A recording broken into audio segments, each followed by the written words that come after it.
지금 우리가 보는 것은 하나님께서 모세를 시내산 위로 불러 올리셔서 말씀하신 내용이잖아요. 40일 동안 있으면서 모세에게 성막을 건축하라 하시고 구체적으로 이렇게 지으라 하신 걸 우리가 쭉 보고 있죠. 오늘 28장은 제사장 옷도 이렇게 지으라 하시고 제단을 해 주십니다. 옷은 제단사가, 인류 제단사가 하면 훨씬 더 잘 만들 수 있잖아요.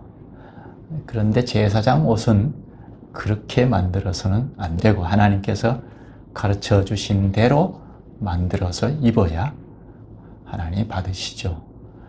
성막도 마찬가지죠. 건물인데, 천막이고 건물인데 성막을 건축하라, 성전을 건축하라. 이건 건축사, 인류 건축사가 설계를 해서 지으면 훨씬 잘 지을 수 있겠다 싶은데 그렇지 않고 하나님께서 설계해 주신 그걸 보고 오차없이 그대로 따라서 지어야 하죠. 거기에 좀 재능이 있다고 자기 재능을 거기에 섞어서 지을 수가 없죠. 마치 하나님의 말씀을 들을 때 거기에 자기 재능을 집어넣어서 말을 붙이고 빼고 하면 안 되는 것과 같죠. 성막은 특별히 그리스도의 모형이라고 했잖아요. 그러면 사람이 그리스도의 모형을 그려낼 수 있을까? 설계할 수 있을까? 할 수 없죠. 하나님께서 우리에게 가르쳐 주신 것만큼밖에 알 수 없잖아요. 그리스도를 다 알 수 없죠. 하나님이신데. 그러니까 하나님께서 그리스도의 모형을 꽝 찍어서 우리에게 주셨단 말입니다. 그러니까 성막을 건축하라, 성전을 건축하라 한 건 하나님께서 제시해 주신 설계도, 일러주신 말씀을 아주 가까이에서 보고 또 보고, 건축하면서 보고 해야 잘 지을 수 있죠. 그런데 제사장 옷도 마찬가지입니다. 이 제사장 옷은 성막의 재료로 만들었거든요. 하나님께서 성막의 재료와 같은 것으로 옷을 만들라 하셨거든요. 그러니까 성막을 사람이 함부로 어떻게 지혜를 짜내서 지을 수 없는 것처럼 성막을 드나드는 제사장 옷도 사람이 제단해서 만들 수 없다는 겁니다. 하나님께서 제단해 주신 옷을 지어서 입어야 하나님께서 받으시고, 그러니까 성막의 재료이니까 제사장이 옷을 입고 움직이면 성막이 움직이는 것이 됩니다. 작은 성막이 움직이는 거죠. 성소에 들어가서 예배를 집례하고 또 나올 때 이렇게 움직이잖아요. 그러면 성막이 움직이는 것이 됩니다. 성막이 움직인다. 이 점을 좀 생각하면서 말씀을 듣겠습니다. 1절에 하나님께서 모세에게 말씀하시죠. 모세에게 아론과 그의 아들들에게 나를 섬기는 제사장 직분을 행하도록 하라 하고 명령을 하십니다. 아론은 당시에 첫 대제사장이고 그의 아들들은 첫 제사장이 되죠. 그 계통에서 이제 아론의 집안에서 이제 제사장이 나오고 대제사장이 나오는데 첫 대제사장인 아론은 이렇게 하라 이렇게 하나님께서 모세에게 일러 주십니다. 그 아들들은 누구죠? 나답과 아비후, 엘르아살, 이다말 이런 사람들이죠. 이 사람들이 이제 제사장 직분을 행하도록 하셨습니다. 당시에는 세습했기 때문에 아론의 집안에서 나온 자들이 제사장 일을 하게 되어 있습니다. 제사장의 일이 뭡니까? 제사장이 주로 하는 일이 뭡니까? 한마디로 말하면 백성들을 하나님 앞으로 데리고 가는 일을 합니다. 선지자는 하나님의 말씀을 백성들에게 가지고 오는 일을 하는데 제사장은 백성들을 하나님 앞으로 데리고 가는 일을 합니다. 그런데 백성들이 하나님 앞에 성소에 하나님 임재해 계시는 성소에 쑥 들어갈 수 없으니까 제사장이 대표로 들어갑니다. 그런데 그냥 제사장도 그냥 들어갈 수 없고 하나님께서 제단해 주신 옷을 지어 입고 제사장 옷을 입고 그게 자기 죄를 덮는다는 건데 입고 성소에 들어가는데 그 제사장 옷을 입고 들어가면 백성들이 함께 들어가는 것이 됩니다. 제사장 옷에는 12지파, 이스라엘을 대표하는 12지파의 이름들이 새겨져 있는 게 있거든요. 호마노 보석에도 새겨져 있고 흉패, 판결 흉패에도 새겨져 있습니다. 요거는 이스라엘 백성들 전체가 함께 제사장과 함께 성소에 하나님 면전에 간다 하는 상징이거든요. 그러니까 제사장이 옷을 입고 성소에 들어가는 것은 이스라엘 백성들도 데리고 들어가는 것이 됩니다. 하나님이 그렇게 받으셨어요. 그러니까 제사장 옷을 이렇게 지으라, 이렇게 만들라 하신 이게 매우 중요하죠. 거기 사람 생각을 집어넣으면 안 되고 하나님이 가르쳐 주신 것을 모세가 처음 보고 듣고 했으니까 이걸 옷 잘 짓는 기술자들에게 잘 알려줘서 오차 없이 짓도록 해야 하죠. 요게 오차가 생기면 당시에 이스라엘 백성들 전체가 문제가 생기죠. 함께 하나님 앞으로 갈 수 없는 문제가 생기니까 요 심각한 문제가 생기죠. 당시에 하나님께서 예수 그리스도 안에서 하나님을 만나고 하는 걸 그렇게 가르치셨다는 것 우리가 익히 잘 알죠. 당시에는 그렇게 하나님과 관계하도록 하나님이 일일이 다 일러주셨습니다. 2절에 보면 내 형 아론을 위하여 거룩한 옷을 지어 영화롭고 아름답게 할지니 합니다. 제사장 옷은 당시 사람들이 입는 옷과 다르다. 첫째는 백성을 성소에 데리고 들어가는 옷인데 그러므로 둘째, 거룩한 옷이다. 그냥 옷이 아니고 거룩한 옷이다. 제사장 옷은 거룩은 구별됐다. 첫째, 구별됐다는 거죠. 그리고 순결하다, 헌신됐다 하는 것이 따라오죠. 구별된 옷이다. 그래서 여기 영화롭고 아름답게 하는 옷이라고 하죠. 영화롭고 2절 끝에 영화롭고 아름답게 할지니 이 옷은 영화롭고 아름답게 하는 옷이다. 거룩한 옷이다 할 때는 이 옷을 입으면 첫째 제사장이 죄가 덮어진다는 뜻이 있습니다. 제사장도 우리와 똑같은 죄인이잖아요. 그런데 죄가 덮어지니까 성소에 들어갈 수 있습니다. 그리고 영화롭고 아름답게 옷이다. 아름답게 하는 옷이다. 이건 성막에 들어가서 직분을 행사하는 제사장의 옷이니까 제사장도 영화롭고 아름다워야 하겠다 하는 뜻에서 붙여진 이름입니다. 또 하나님의 영광을 드러내야 할 옷이기 때문에 영화롭고 아름답게 하는 옷이라고 했습니다. 그런 옷을 사람이 지을 수가 없죠. 성막을 지을 때와 똑같은 재료로 만들어라 하셨기 때문에 성막이 사람이 설계해서 지을 수 없는 것처럼 제사장 옷도 사람이 제단을 해서 만들 수가 없다 하는 겁니다. 그래서 3절에 보면 지혜로운 영으로 채운 자들에게 말하여 아론의 옷을 지어라. 그렇게 명령을 하십니다. 지혜로운 영으로 채운 자들에게 말하여. 그러니까 지혜로운 영으로 채워진 자들이 이 옷을 만들도록 하신 것입니다.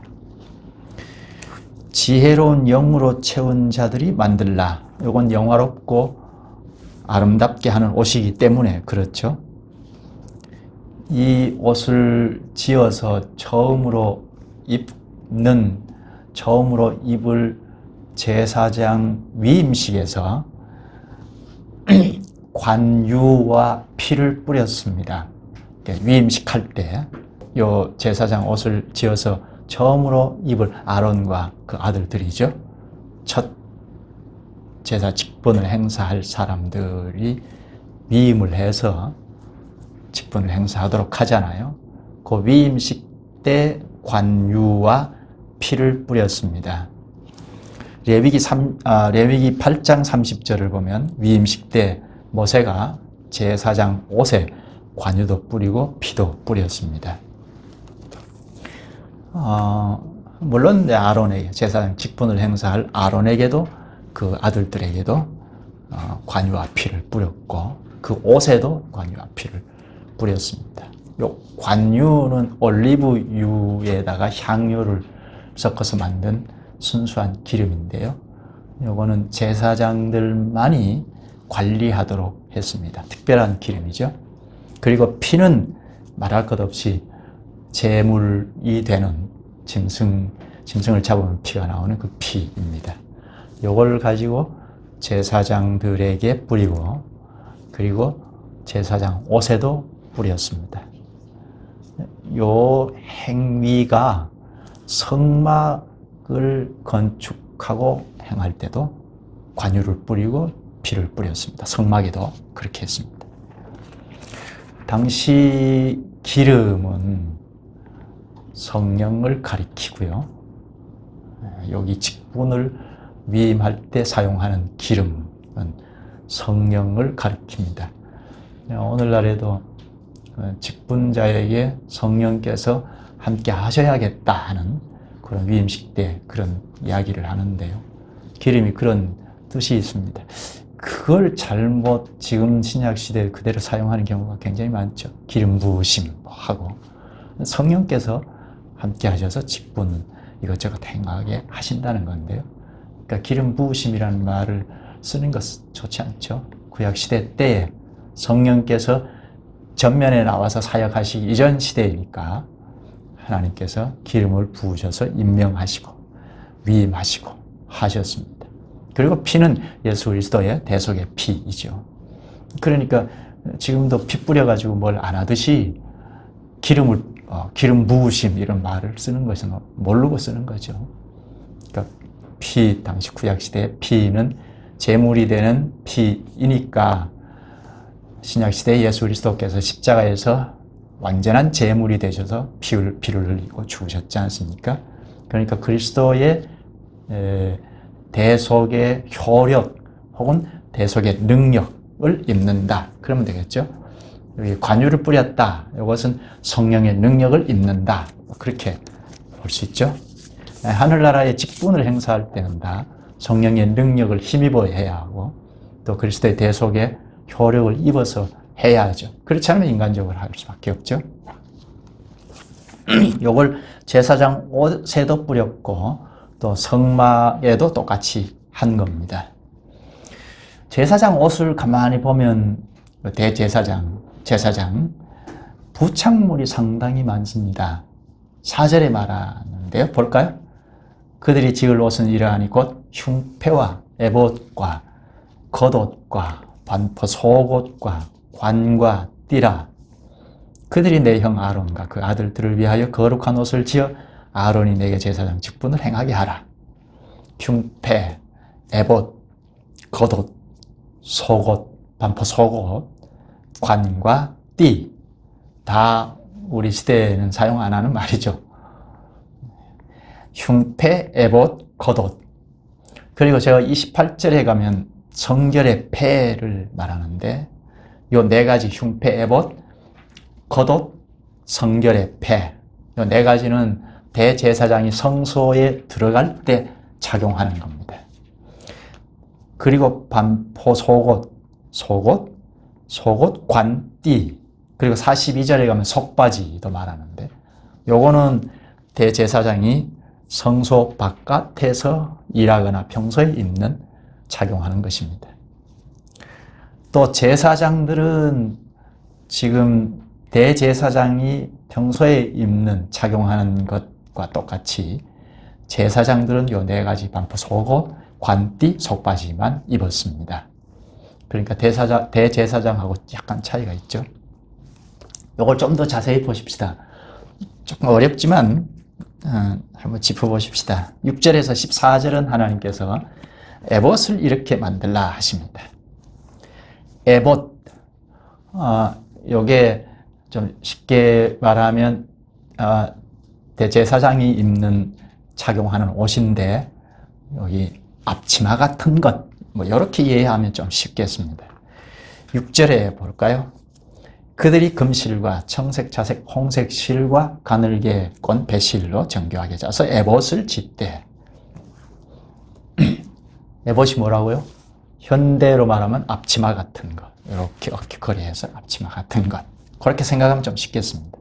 그런데 만드는 방식은 금색, 금실과 청색, 자색, 홍색 실과 가늘게 꼰 배실로.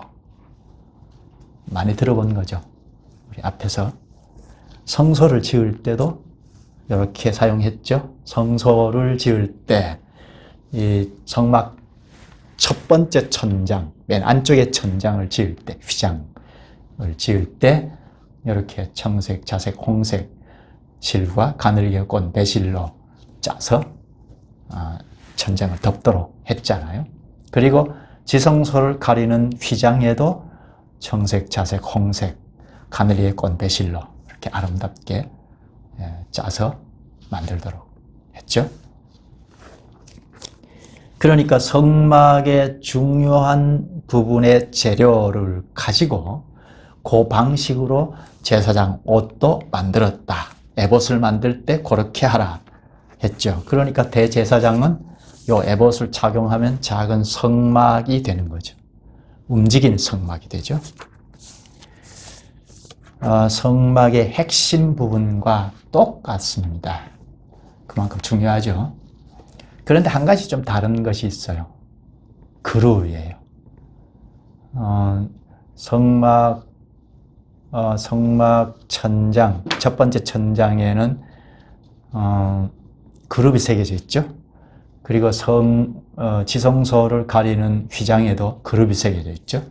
근데 여기 대제사장 그 에봇에는 그룹은 새겨져 있지 않습니다. 다른 건 다 똑같은데 그룹이 새겨져 있지 않는 대신에 그에 상응하는 것이 에봇에 달렸습니다. 그게 호마노 보석인데 호마노와 판결 흉패입니다.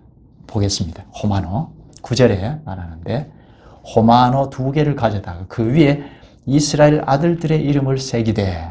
여기 호마노 보석인데요. 겹겹으로 여러 빛깔의 줄이 쳐진 보석이라고 합니다. 이 보석에 이스라엘 아들들의 이름을 새기되 하죠. 이스라엘 아들, 야곱의 아들이죠. 야곱이 이름이 바뀌었지 않습니까? 그 야곱의 12아들이 나중에 이스라엘의 12지파의 대표자들이 됐죠. 그러니까 12지파의 대표자들의 이름이 거기에 새겨진다는 것은 이스라엘 전체가 거기에 담겨 있다는 뜻이잖아요. 호마노 보석에 12지파의 이름이 새겨져 있습니다. 그 출생 순서대로 야곱의 12아들의 이름이 출생 순서대로 도장을 새기듯이 한다는 것은 제가 확 다 와닿았는데요. 제가 도장을 새겨봤거든요. 그래서 이 호마노 2개를 가지고 거기에 6씩, 한쪽에 6씩 12지파 대표의 이름을 쭉 새겼습니다. 이것을 금태에 물려서 에봇 어깨, 견대라고 하기도 하고 어깨에 이렇게 붙여서 달았습니다. 왜 그랬을까? 왜 이렇게 정교하게 12아들의 이름을 새겨서 넣어라 하셨을까? 12지파를 대표하는 야곱의 12아들 이름을 출생 순서대로 쭉 새겨 넣었을까? 그거는 12절에 해답이 있습니다. 그 두 보석을, 호마노죠. 호마노 2 보석을 에봇의 2 어깨바지에 붙여 이스라엘 아들들의 기념 보석을 삼되, 이스라엘 아들들의 기념 보석을 삼되 아론이 여호와 앞에서 그들의 이름을 그 2 어깨에 메워서 기념이 되게 할지며, 이렇게 매서 기념이 되게 해야겠다 한마디로 여호와 앞에서 12지파를 기념하는 거다. 그러니까 이스라엘을 대표하는 사람들이니까 이스라엘이 여호와 앞에 서는 역할이라는 말입니다. 제사장이 요 착용을 하고 여호와의 임재 앞으로 가잖아요. 성소 앞으로 가서. 그러니까 여호와 앞에 선다는 거죠. 여호와 앞에 선다는 건 뭘까요? 여호와 하나님께서 이스라엘 자손 우리를 기억해 달라는 거죠. 여호와 앞에 있습니다. 기억해 주십시오. 함께 해 주십시오. 이죠. 그래서 여기 12지파를 기념하는 거라 했는데요. 이 12지파, 그러니까 이스라엘을 대표하는 12지파를 기념하는 것 또 하나가 있습니다. 그게 판결 흉패입니다. 흉패는 15절에서 30절까지 판결 흉패를 자세하게 말하는데요. 15절을 볼까요? 너는 판결 흉패를 에봇 짜는 방법으로, 앞에 에봇 짜는 방법으로 금실과 청색, 자색, 홍색 실과 가늘이에 꼰 배실로 정교하게 짜서 만들되, 판결 흉패도 앞에서 말한 앞치마 같은 에봇을 짜는 방식으로 만들어라 하죠. 판결 흉패, 판결을 붙였는데요. 이건 판결한다는 것, 하나님 앞에서 판결한다는 것, 흉패, 이거는 흉패, 정확하게 말하기 어려운데, 흉은 가슴 흉자예요. 그래서 여기 달게 부착하게 했어요. 쉽게 말하면 일종의 주머니 같은 거, 사각형의 주머니 같은 거, 이렇게 달게 했습니다. 그 주머니 안에 우림과 둠밈을 넣어 두는데요. 우림, 둠밈. 또 어려운 말인데 히브리 원어, 그 말을 그대로 소리 나는 대로 옮겼습니다. 당시 신의 뜻을 물을 때 요 우림, 둠밈 요걸 사용합니다. 주사위처럼 이렇게 던져서 하나님 뜻이 무엇일까 그렇게 찾는 건데, 포로 후에는, 이스라엘 자손들이 포로 생활한 이후에는 그걸 사용한 제사장이 없었습니다. 요 우림과 둠밈을 요 흉패 주머니에 넣고, 그 주머니 위에, 그러니까 흉패 요 그림 위에는 보석을 새겨 넣었는데요. 12지파를 상징하는 12보석, 12개를 박아 놓았습니다. 그러니까 이스라엘 나라가 여기 있다는 거죠. 이스라엘 나라가 여기 제사장 옷에 함께 있다. 그러니까 이 옷을 착용하고 성소에 들어가면 이스라엘 백성들이 다 함께 하나님 앞에 이른다 하는 거죠. 그러니까 이스라엘 자손들 이렇게 데리고 하나님 앞에 가는 것이죠. 당시에는 그렇게 가르쳤습니다. 앞에 호마노도 12지파, 이스라엘을 대표하는 12지파의 이름을 새겨넣었고, 여기 판결 흉패에도 마찬가지로 12지파를 대표해서 하나님 앞으로 간다는 의미를 갖습니다. 성소 안에 들어가면 떡상이 있죠. 진설병상. 여기에 12지파를 대표하는 떡을 6개씩 12개를 이렇게 진열해 놓는다고 했죠. 그건 여호와 앞에서 이제 요 제사장이 입는 옷을 가지고 착용해서 가면 이스라엘 자손들이 다 함께 여호와 앞에 서서 그 떡상의 떡을 먹는다. 여호와 앞에서 잔치에 참여한다 하는 것입니다. 본문 29절을 보면 아론이 성소에 들어갈 때에는 이스라엘 아들들의 이름을 기록한 이 판결 흉패를 가슴에 붙여 여호와 앞에 영원한 기념을 삼을 것이니라. 영원한 기념을 삼는다. 이건 기억해달라. 우리가 언약민입니다. 기억해 주십시오. 여호와 앞에 서서 그러는 거죠. 그러니까 대제사장이 여호와 앞에 들어갈 때마다 이 판결 흉패를 가슴에 붙이고 가죠. 이거 빠뜨리면 안 되죠. 판결이라는 말을 붙인 건 하나님 앞에서 판결을 받는다, 뭐 그런 뜻으로 붙였다고 했는데요. 중요한 재판 또 어떤 결정을 할 때 이스라엘 자손들이니까 그냥 막 세상 사람들처럼 자기 자원을 가지고 생각하고 판정하는 것이 아니고 하나님께 뜻을 물어서 어떻게 하는 것이 옳을지 뜻을 물어서 하도록 했기 때문에 판결이라는 말을 붙였어요. 그러니까 이 판결 중패가 주머니 같다고 했잖아요. 여기 우림과 둠밈이라는 것을 넣어뒀는데 이걸 가지고 하나님의 뜻을 물었어요. 그러니까 우림과 둠밈, 이 생김새는 정확하게 알 수가 없어요. 주사위 같은 것이 아니겠나 싶은데 이 주머니 안에 들어가는 정도니까 주사위 정도 그렇게 짐작입니다. 돌이나 금속으로 만든 일종의 주사위 같은 모양인데 용도는 앞서 말한 것처럼 하나님의 뜻을 묻고 찾을 때 사용했습니다. 이게 옳은지 가부를 결정할 때 주사위 같은 걸로 던져서 주님의 뜻을 물었다고 합니다. 성소 안에, 지성소 안에는 그 법궤 안에 계명을 기록한 말씀 있잖아요. 하나님께서 이스라엘 자손들을 다스리시고 함께 하시고 인도해 가시는 것은 그 법궤 안에 있는 말씀을 가지고 하신다, 다스리신다 하는 것이고 백성들은 하나님의 뜻을 물을 때 이 우림과 둠밈을 가지고 하나님의 뜻을 물어서 하나님 뜻대로 살아간다는 것입니다. 그러니까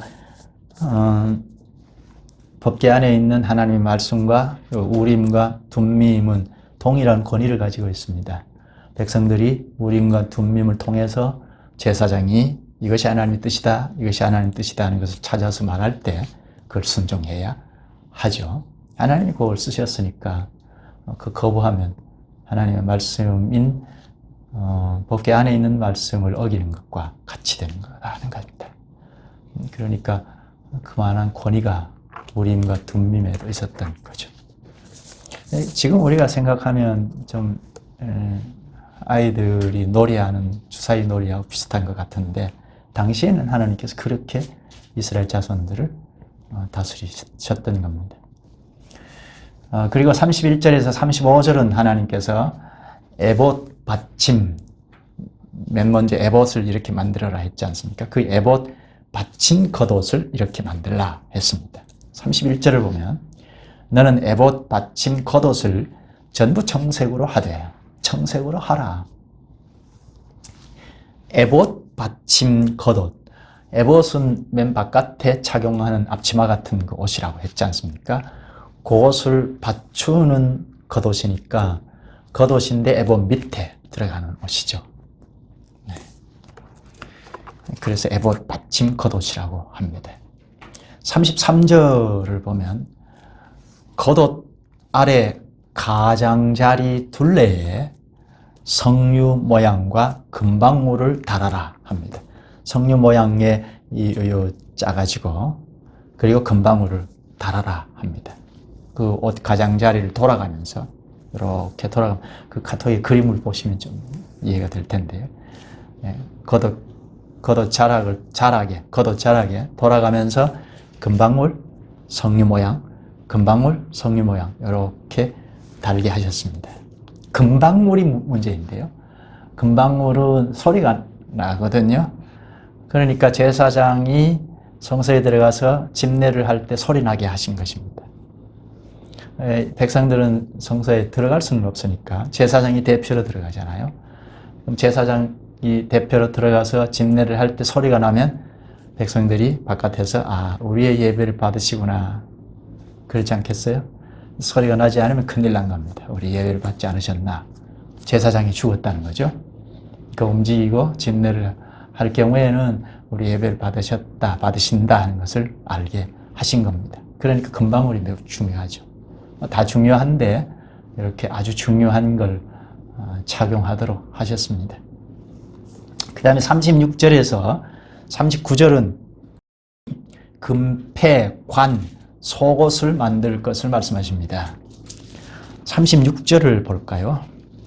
너는 순금으로 패를 만들어 도장을 새기는 법으로 그 위에 새기되 여호와께 성결이라고 하고 금패 위에 여호와께 성결이라는 말을 새겨 넣도록 했습니다.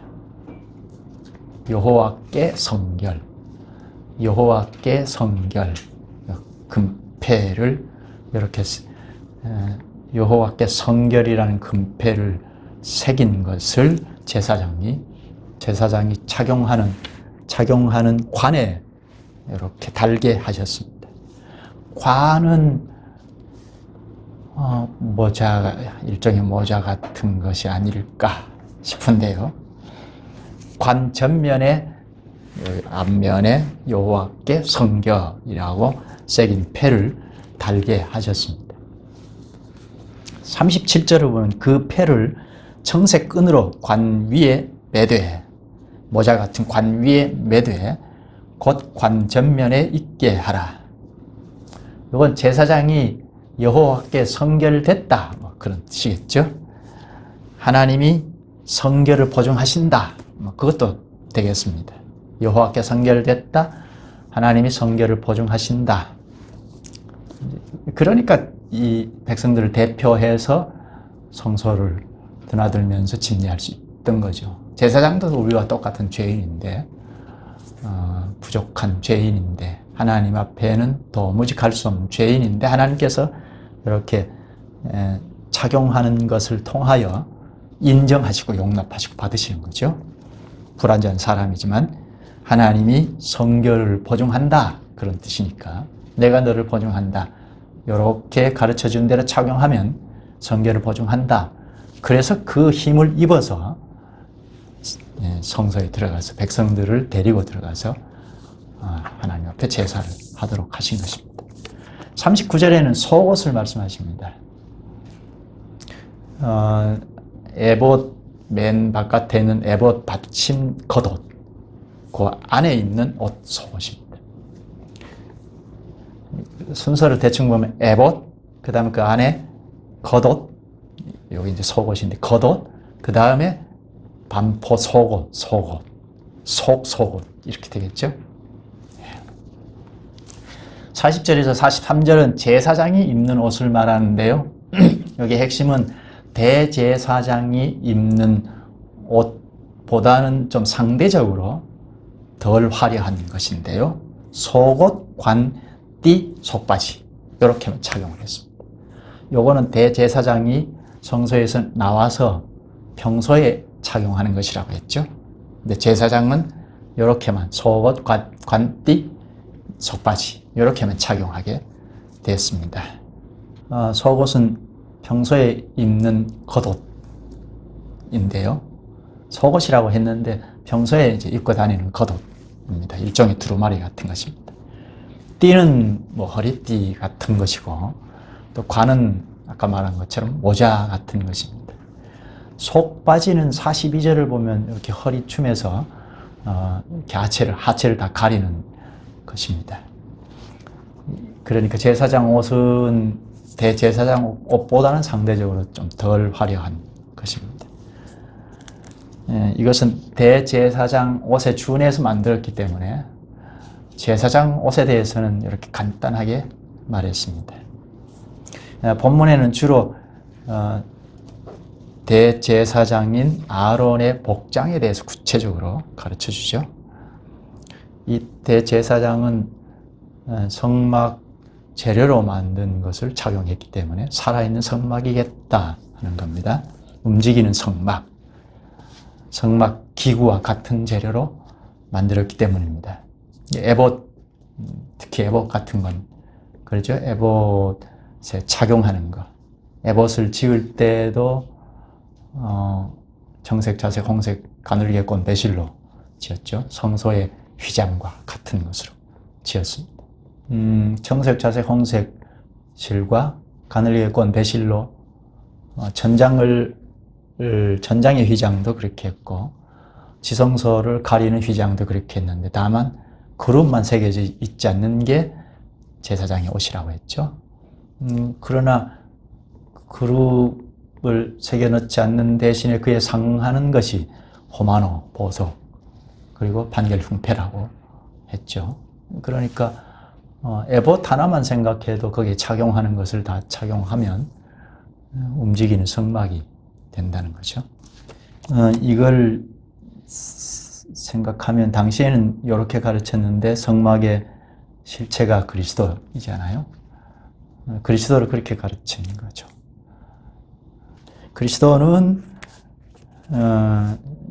본체니까 본인이 성막이고 성전이니까, 그리고 성막 성전 안에서 행해지는 예배의 모든 것을 본인이 성막이니까 거기에 다 내함하고 있는 거죠.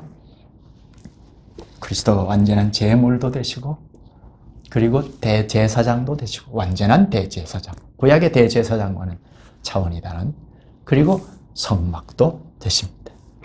구약 당시는 흠 있는, 죄가 있는 사람이 제사장이었죠. 예수 그리스도와 다르죠.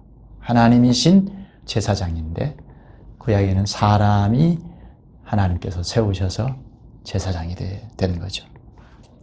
그리고 제사장이 백성을 대표하여 행하는 제물도 불완전합니다. 하나님께서 지목해 주신 짐승이 제물이었던 거죠. 그러니까 불완전하죠. 그러니까 그때마다 계속 반복해서 제물을 잡아서 제사를 드리게 되었던 겁니다. 그 때문에 하나님께서 손수 하나님 앞에 올 수 있는, 그러니까 용기를 내서 올 수 있도록 제사장 옷을 특별히 제작해서 만들라 하신 것입니다. 사람의 힘으로는 중보자가 될 수 없잖아요. 사람이 중보자가 될 수 없죠. 그런데 구약 당시는 잠깐 중보의 역할을 하도록 제사장을 세우시고, 그리고 옷까지도 세상에서 입는 옷을 가지고는 안 되겠다, 중보 역할을 할 수 없다 해서 하나님이 특별히 제작해 주신 옷을 입게 하셨습니다. 그 옷을, 제사장 옷을 입고 집례를 할 때 백성들을 데리고 성소에 들어갈 수 있었습니다. 하나님이 그렇게 용납하신 거죠.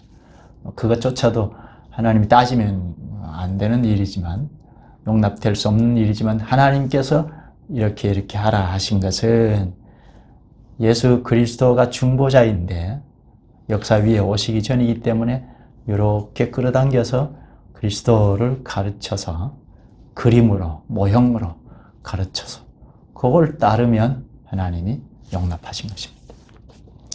그러나 오늘 우리는 예수 그리스도를 실제로 알고 받아들이죠. 그리스도가 어떤 분이신지 명백하게 말씀으로 기록하셨고, 그 그리스도를 중심으로 해서 아주 풍성하게 구약도 신약도 그리스도를 둘러싸서 싸서 풍성하게 평생 발전적으로 그리스도를 알아갈 수 있도록, 그래서 그리스도의 수종을 노릇을 할 수 있도록 가르쳐 주십니다. 그러니까 그리스도께서 하신 방식은, 그리스도께서 직접 오셔서 하신 방식은 구약시대와는 전혀 다르죠. 실체로 하신 거죠. 완전한 제사장이 되시고, 구약에는 제사장이 하나님이 지어주신 옷을 착용해야 중보 역할을 할 수 있도록 했는데, 짐승도 매번 잡아서 드려야 했고, 그러나 예수님은 직접 실체로 오셨기 때문에 완전한 제물도 되시고 대제사장도 되시고, 그리고 희생 제사는 단 한 번으로 오고 오는 모든 택자들을 죄를 사하시고 그리스도의 수종노릇을 할 수 있도록 할 그런 능력의 희생 제사였던 거죠. 그러니까 또 제사하고 할 필요가 없게 된 거죠. 그 효력을 힘입도록 그만한 능력의 희생 제사였던 거죠. 그래서 우리가 그리스도를 믿고 그리스도와 함께하면 언제나 우리를 하나님 앞으로 데리고 갈 수 있는 거죠. 오늘도 그리스도께서 우리를 이렇게 데리고 와서 하나님과 교제하고 예배하고 말씀 듣고 할 수 있게 하신 거죠. 성막의 실체가 되시는 그리스도께서 완전한 희생 제사를 단번에 다 이루시고 우리를 하나님 앞으로 언제든지 데리고 갈 수 있게 되었습니다. 그러니까 당시 이스라엘 자손들이 한 것, 당시에 제사장, 대제사장이 행한 것, 이렇게 볼 때 우리가 얼마나 은혜가 큰가, 우리에게 베푸신 은혜가 큰가 하는 것을 알 수 있겠습니다. 기도하시죠. 자비하신 주님, 주님께서 성막의 실체로 오셔서 저희를 하나님 앞으로 데리고 가시는 걸 오늘 성막의 재료로 지으라 하신 제사장의 옷을 통하여 그림으로 다 배우게 하시오니 감사합나이다. 이러한 성막의 실체이신 그리스도 안에서 저희는 언제든지 완전한 대제사장이 되신 그리스도와 함께 주님 앞으로 나아갈 수 있게 된 이 은혜가 참으로 무한한 은혜이옵나이다. 예수님 이름으로 기도하옵나이다. 아멘.